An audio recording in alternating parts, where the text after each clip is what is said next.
Most people treat $20,000 in savings the same way they treat $2,000, just a bigger number in the same account. That's the mistake. Because $20,000 doesn't just change your bank balance, it changes your posture. Here's what actually happens at this threshold. The first shift is negotiation power. When you have nothing saved, you accept. You accept the job offer because you need it. You accept the apartment because you can't wait. You accept the price because walking away isn't an option. Desperation is invisible, but every counterparty can feel it. At $20,000, you can pause. You can say no. You can walk away from a bad deal and survive the gap. That pause, that single ability to wait, is worth more than the $20,000 itself. It changes every financial negotiation you enter for the rest of your life. The second shift is emergency math. The average unexpected expense that wipes out American households sits between $1,000 and $4,000. A car repair, a medical bill, a broken appliance. Below $10,000 saved, these events are crises. They go on credit cards. They charge 24% interest. They set people back 6 months of progress. At $20,000, those same events are inconveniences. You pay it. You rebuild. You move on. The compounding damage of financial emergencies, the interest, the stress, the bad decisions made under pressure, simply stops happening to you. The third shift is the most underrated. It's identity. There are 2 types of people when it comes to money: those who spend what's left after saving, and those who save what's left after spending. The second group never breaks $20,000.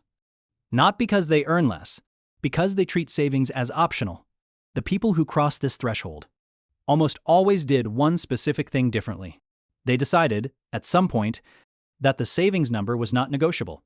The lifestyle adjusted around it, not the other way. Now, here's the counterintuitive part. Getting from $0 to $1,000 is mostly discipline. Getting from $1,000 to $10,000 is mostly habit. But getting from $10,000 to $20,000 is mostly psychology.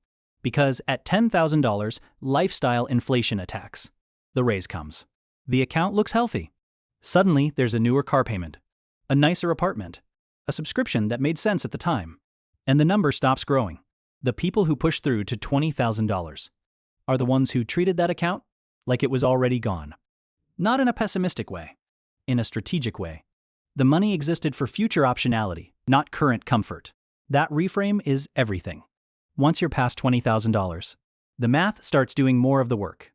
At a conservative 7% average annual return, $20,000 becomes $78,000 in 20 years, without adding a single dollar. The base matters because the base compounds. But the real inheritance of hitting $20,000 isn't the number on the screen. It's the proof to yourself that you can do it. That proof changes what you attempt next.